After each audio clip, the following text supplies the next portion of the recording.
Judicial system it will take its time.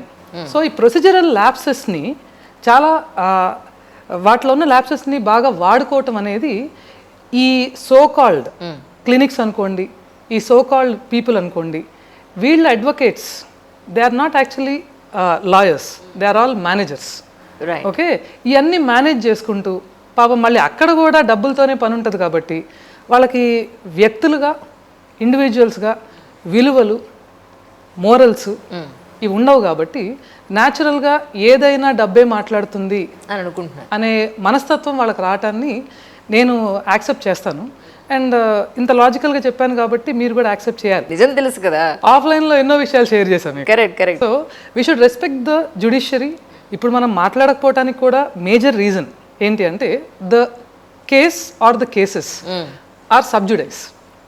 కోర్టులో కేసులు నడుస్తున్నప్పుడు జ్యుడిషియల్ డెకోరం మనం మెయింటైన్ చేయాలి. సో అందుకు మనం మాట్లాడట్లా. ఒక టైం వస్తుంది, ఇవన్నీ ఒక కొలిక్కి వస్తాయి, కొంచెం డిలేలో జరుగుతుంది, తప్పకుండా మళ్ళీ మాట్లాడతాం. ఎందుకంటే ఒక 6 నెలలకో సంవత్సరానికో ఇవి తేలుతాయి కదా. అవును కదా, తేలినప్పుడు వచ్చి బయట మాట్లాడతాను కదా. ఇప్పుడు ఈ 6 నెలలు సంవత్సరంలో నన్ను ఎవరేమనుకుంటారు అనే దాంతో పెద్ద పని లేదు నాకు.